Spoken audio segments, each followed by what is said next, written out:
memang ya namanya ilmu filsafat kan emang iya sedikit kurang lebihnya susah lah diterapkan. dan memang apa ya, cukup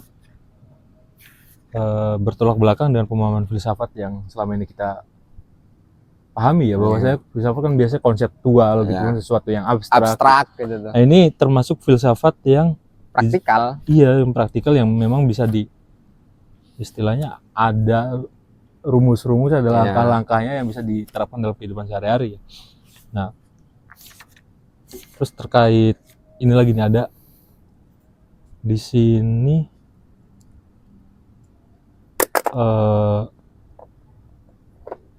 menurut Kerr Anderson ya, menyebutkan beberapa alasan mengapa stoicisme tetap relevan di masa kini. Seperti yang dipertanyakan tadi, ada yang bisa sih gitu kan di masa sekarang gitu aplikasikan gitu teori stoicisme. Di sini ada juga poin-poinnya gitu. Yang pertama, stoicisme ditulis untuk menghadapi masa sulit. Nah, mungkin penjelasan ini berkaitan dengan ya, stoicisme juga lahir pada saat perang gitu kan. Cocok juga dengan situasi yang kemungkinan ya setiap masa pasti ada masa sulitnya gitu kan. Bukan masa sulitnya, orang merasakan kesulitan di kehidupannya gitu kan. Kalau Gen Z nyebutnya ini quarter life crisis. Quarter life crisis apa itu? Ya itu krisis jadi pertengahan hidup. Ya jadi kalau orang udah nyampe di satu usia ya pasti dia akan mengalami satu krisis dalam kehidupannya tuh. Jadi ya Stoa ini relevan gitu. Jadi memang oh iya, buat ini juga sebenarnya di sini nggak fokus bahas Stoanya ya. Penulis juga menuliskan bahwasanya ini bisa dijadikan sebagai hidangan pengantar lah ya buat Stoa ya, karena memang kalau fokus di Stoanya di sini nggak terlalu, lebih ke ini sih pandangan penulis tentang setelah dia belajar. Iya, setelah ini ya, maksudnya kenapa ada poin-poin yang kayak gini juga mungkin ini yang relevan menurut penulis gitu, yang bisa dibagi ke kita. Nah, yang kedua terkait stoicisme dibuat untuk globalisasi. Nah, mungkin ini merupakan poin yang menarik buat gue pribadi ya. Stoicisme istilahnya dia itu tidak terikat pada sekat-sekat, pada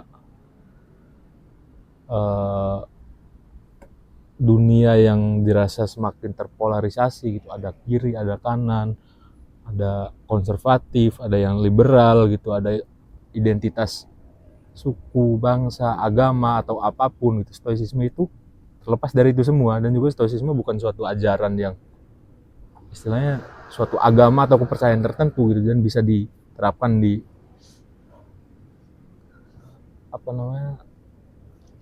di berbagai kalangan, istilahnya kan gitu.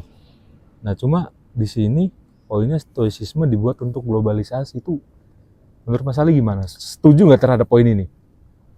Ini setujunya ini karena ini kalau sekarang kan kita ya hidup di era globalisasi gitu, era post-truth, di mana informasi gitu bisa kita dapatkan dengan cepat gitu. Terus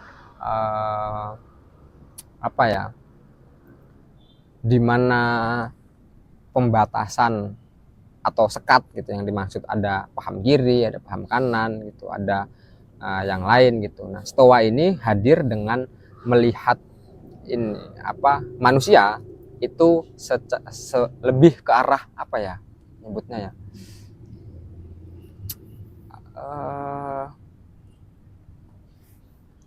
arah apa? Menganggap kalau manusia itu semuanya ya setara gitu, secara universal itu manusia itu setara, karena asas egaliter gitu ya, bukan? Bukan asas egaliter sih, lebih ke gini, karena Stoa ini melihat kalau semua orang itu sama karena memiliki akal.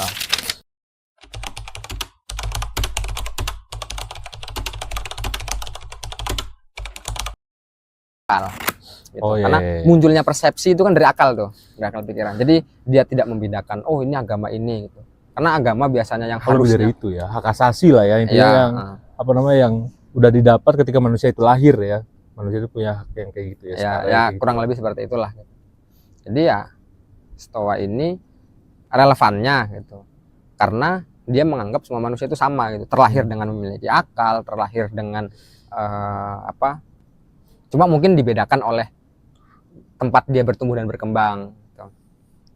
Tapi kan itu kalau emang dilatih gitu untuk menerapkan filosofi teras ini kan ya bisa aja gitu penerapannya. Itu sih. Nah, kemudian ada juga yang stoicisme adalah filsafat kepemimpinan.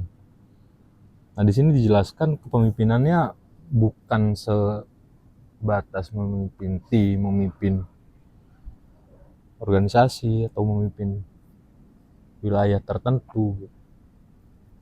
Nah, di sini juga tetapi dimulai dari memimpin diri sendiri ya kan. Ya. Mengajarkan untuk memprioritaskan mengendalikan diri sendiri sebelum mencoba mengendalikan kehidupan dan orang-orang di luar kita. Berarti ini termasuknya sama seperti yang sering disampaikan ya, maksudnya yang sering gue denger ya. Sebelum lu mencoba merubah dunia, coba rubah kamar lu sendiri.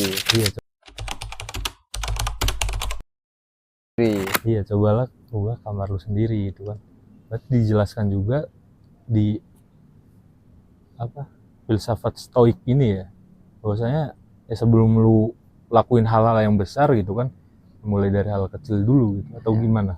Iya, karena kepemimpinan itu kan orang tuh nggak bisa ngomong jauh tentang kehidupan kalau dirinya sendiri aja nggak selesai gitu loh.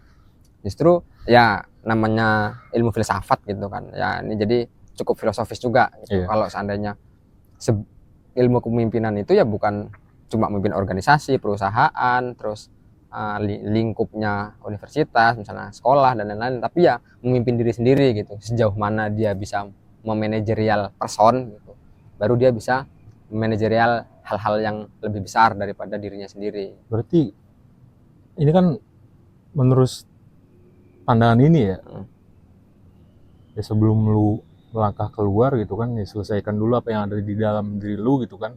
Jika dirasa udah rapi, udah aman, itu baru lalu ke tempat yang lebih besar. Kalau istilah yang kemarin gue denger di podcast ini Topol politik, ada pembahasan bahwasanya ada mentor yang ngasih tahu katanya, sebelum lu jadi pejabat publik atau pelayan masyarakat itu, dalam hal ini eksekutif ataupun legislatif lah istilahnya gitu kan, ya lu harus mengamankan dulu keluarga inti lu, anak istri lu, atau ya kalau masih belum berkeluarga ya diri lu sendiri gitu kan. Kedua, lingkup yang lebih luas lagi gitu kan, ibu bapak, saudara, atau paman, bibi, atau ponakan dan lain-lain. Amankan dulu itu, entah dari segi finansial ataupun segi pendidikan atau segi apapun itu, baru lu mulai ke luar yang gitu, lebih jauh gitu. Ya seperti pelayan masyarakat. Iya, gitu. mungkin sama seperti yang ada di sini juga ya.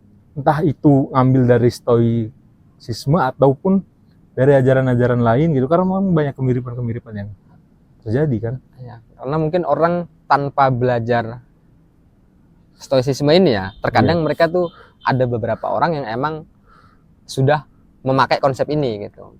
Ya, dia ya itu tadi, mengamankan dulu dirinya, keluarganya, terus orang-orang terdekat, baru sampai akhirnya dia bisa menjadi peran masyarakat. Ini kan berarti emang dia ini stois banget gitu loh. Dia selesai di permasalahan dirinya, baru dia coba untuk melibatkan diri di orang lain gitu. Nah, tapi yang menarik sekarang ya, apa itu? Sekarang kan lagi banyak berita bahwa jumlah kelas menengah di Indonesia itu menurun. Istilahnya berarti semakin banyak orang kelas atas gitu. Atau kalau makin banyak orang atas itu naik. Berarti semakin menurunnya ke kelas bawah lagi, gitu ya. Kan, iya. Nah, dengan realita yang kayak gini gitu, misal istilahnya ya selesaikan diri sendiri dulu gitu kan. Kalau pegang ini ya, mungkin ada pemikirannya kayak gini. Berarti kalau kayak gitu, kapan kita bantu orangnya gitu? Kapan kita berbuat kebaikan untuk lingkungan gitu. Sementara di posisinya kita juga masih belum selesai, atau beda konsep nih, atau beda pemahaman nih dari yang kayak gini. Kayaknya itu dua hal yang berbeda sih. Karena kalau kita menganggap oh gua belum selesai di diri gua, jadi gua nggak boleh ngebantu orang lain, itu bukan juga gitu. Tapi yang dikontrol di sini itu persepsi gitu loh. Fokusnya itu di persepsi diri kita tentang satu hal gitu. Jadi kayak misalnya ini kan ada beberapa kritikan juga gitu tentang buku Filosofi Teras atau Filsafat Teras ini, karena ya lu bisa fokus di situ karena lu udah mapan gitu. Nah ini yang sering terdengar itu ya itu kritikan tentang itu. Ini Filosofi Teras ini atau Filsafat Teras ini ya itu satu ilmu filsafat untuk orang-orang yang emang udah di atas nih, udah emang dia mapan secara ekonomi, emang dia udah bisa mandiri secara ekonomi dan lain-lain lah gitu. Tapi gimana untuk orang kita nih yang masih berjuang gitu loh. Nah itu kritikannya seperti itu. Korea berjuang ini ya, yang belum melenting ini, yang masih tangan terkepal mulu tuh, dan maju proposal. terkepal maju proposal. Tapi difokuskan di Filosofi Teras ini ya pengontrolan dirinya terhadap persepsinya dia. Misalnya dia emang ada di garis kemiskinan gitu, di bawah gitu. Tapi kan tidak menutup kemungkinan untuk dia bisa membantu orang lain gitu. Ya walaupun tidak dengan harta misalnya. Dia kan masih bisa membantu orang lain kalau misalnya ada yang kesusahan atau tersesat di jalan, kita bisa bantu mengarahkan gitu. Kan membantu kan nggak sependek tentang finansial gitu, keuangan, harta, benda dan lain-lain kan. Tapi ya bisa lewat ini ada orang tersesat gitu, jadi bisa dibantu gitu, atau ini ada orang yang jatuh di jalan, kita bisa bantu gitu. Karena pemaknaan stoicisme untuk globalisasi itu ya itu justru ranahnya karena menganggap manusia ini setara, sehingga kita tidak membedakan satu dengan yang lain gitu sih. Kalau sedikit yang aku pahami lah gitu dari buku ini. Nah ini kan pembahasan tentang part kedua udah secara poin per poin ya, udah kita bahas semua. Dan mungkin gue pengen tahu lah, setelah lu baca buku ini, ada nggak sih perubahan pemikiran atau sudut pandang yang lu rasakan dalam diri lu sendiri gitu? Secara tidak langsung justru banyak banget gitu, karena kalau bicara buku apa yang paling ngerubah hidupku gitu ya, salah satunya buku ini gitu. Karena dulu tuh jadi pertama nggak baca buku ini kan dulu aku tuh masih di pesantren gitu. Nah masuk pesantren ini itu satu kesialan menurutku. Kenapa itu? Karena pesantren kesialan, merasa dibuang gitu kan.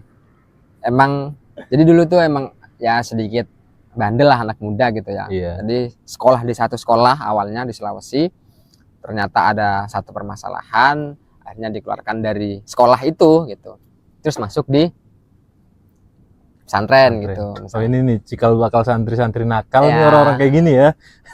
Tapi buku ini yang bisa ngerubah gitu Mas. Apa titik yang bisa ngerubahnya itu? Ya karena setelah baca buku ini tuh aku mulai bisa merasakan tuh, bukan merasakan sih, mulai bisa mengendalikan pikiran, ternyata masuk di pesantren gitu nggak seburuk kan gini. Pertama aku ngerasa masuk pesantren kan hal sial tuh, nggak bisa pegang HP, nggak bisa main COC, dulu masih zaman COC, Mobile Legends awal-awal tuh. Merasa terkurung lah ya. Merasa terkurung gitu. Burung dalam sangkar istilahnya gitu. Tapi ternyata setelah masuk di pesantren gitu, ada ilmu baru kok yang bisa ku dapat gitu, misalnya ilmu agama yang lebih jauh gitu, dan beberapa pertemanan yang justru itu pertemanan itu harmonis sampai sekarang gitu loh. Beda dengan pertemanan-pertemanan yang dulu yang sebelum masuk pesantren gitu. Ya sekarang udah nggak pernah komunikasi dan lain-lain gitu. Jadi titik poinnya ya kalau bisa mengendalikan diri sendiri gitu, bisa mengendalikan persepsi gitu, itu akan berdampak sangat jauh kepada kehidupan yang selanjutnya. Itu sih.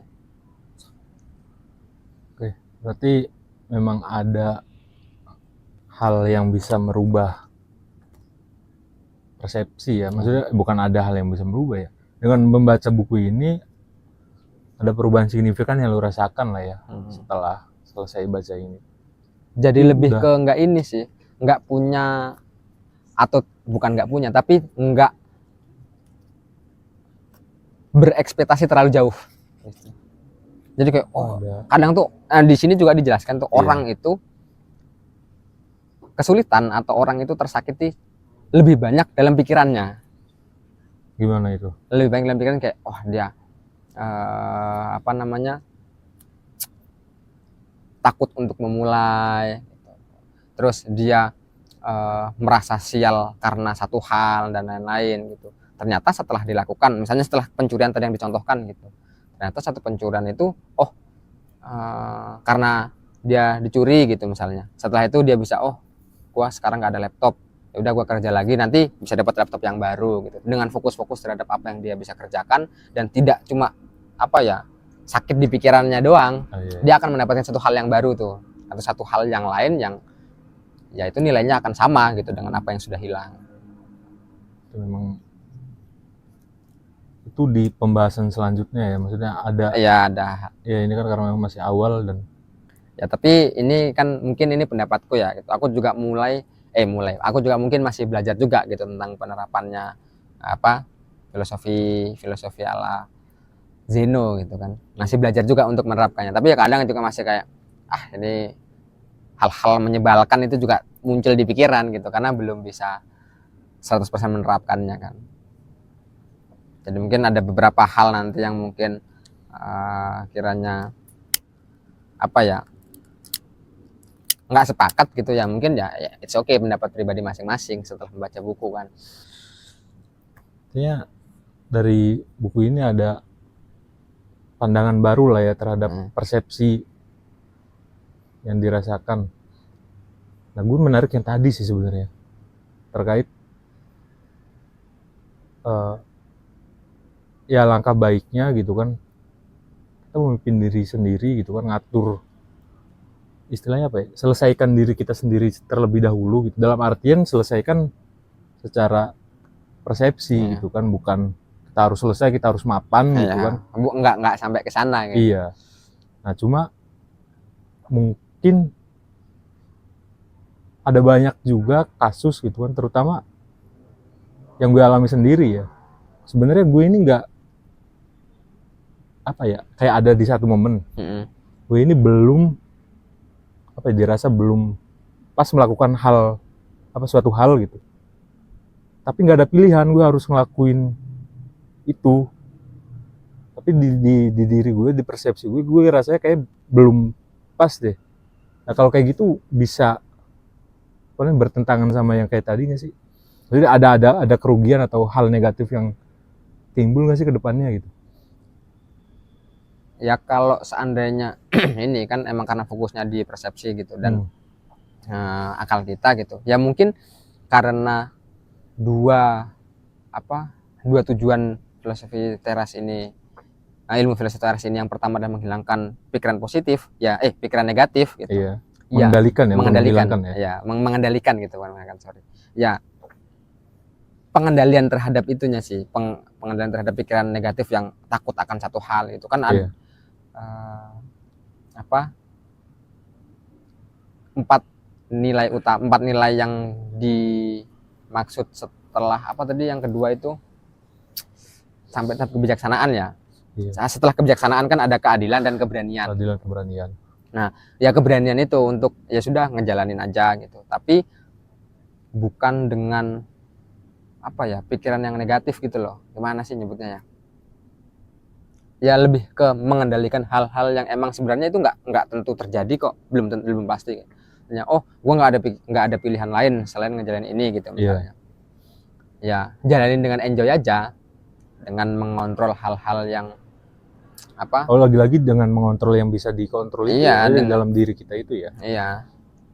Soalnya apa ya, kadang gue pribadi ya, kadang gue ada kesadaran tentang hal itu, ada juga karena memang spirit yang besar gitu, nggak kepikiran, istilahnya nggak masuk dalam hitungan. Misalkan segala sesuatu kan alangkah baiknya harus diperhitungkan gitu kan. Ya. Plusnya di mana, minusnya di mana gitu kan, yang netralnya di mana gitu. Nah kadang karena ada, misal contoh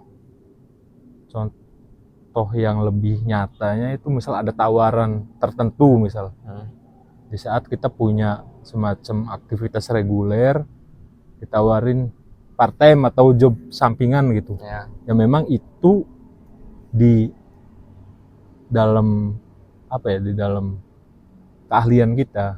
Nah karena ngerasa gue butuh tambahan penghasilan atau gue butuh tambahan skill gitu kan, menambah jam terbang gitu, spiritnya kan menggebu di situ, hingga akhirnya dia nggak kepikiran bahwa saya dengan adanya job tambahan itu bisa mengganggu kerjaan utamanya gitu.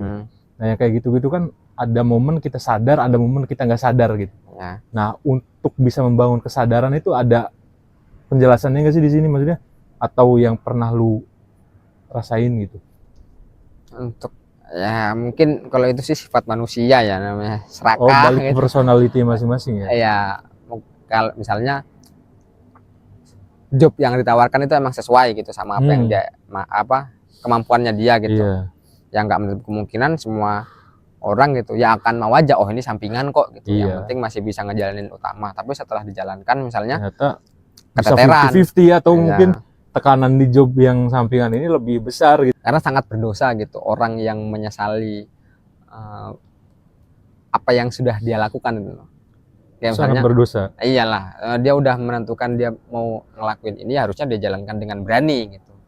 Berarti keberanian tadi Iya, ya? dengan berani dan dengan tapi tetap didasarkan dengan nilai kebijaksanaan dalam pengambilan keputusannya. Jadi poin-poin yang itu bisa diterapkannya itu dielaborasikan lah ya dengan kehidupan sehari-hari ini. Karena ya kedamaian yang dimaksud, kedamaian abadi yang dimaksud itu ya setelah bisa menerapkan 4 poin utama tadi itu.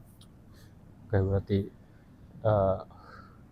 poin utama dari obrolan kali ini ya, bahwasanya pengendalian diri terhadap pengendalian diri terhadap emosi negatif itu diperlukan Ya. agar emosi yang kita rasakan gitu kan, segala sesuatu yang kita rasakan itu bisa selesai tanpa adanya pengalihan isu gitu kan. Dan juga terkait poin-poin yang tadi, 4 poin tadi itu bisa diterapkan gitu dalam berbagai aspek kehidupan kita. Dan memang kalau ada yang merasa bingung gitu, merasa kayak gue kosong nih gitu, atau gue ngerasa kayaknya apa ya, rutinitas gue ini bener-bener membosankan atau gue penuh tekanan, mungkin bisa dengan baca buku ini bisa mendapat persepsi baru gitu ya kan. Coba baca buku dulu. Iya. Karena sebenarnya kan ini nggak menjamin nggak menjamin orang akhirnya nggak bisa pusing atau orang akhirnya bisa selamat dunia akhirat, kan nggak juga. Gitu. Juga. Tapi ya coba dibaca dulu, siapa tahu bisa menjadi kunci kan. Oke. Karena kita sekarang ngobrol sama co-founder Teras Literasi yang mana di dalam bidang kajian dan baca-baca, closingnya tadi coba baca aja dulu. Oke, thank you. Coba baca dulu, no.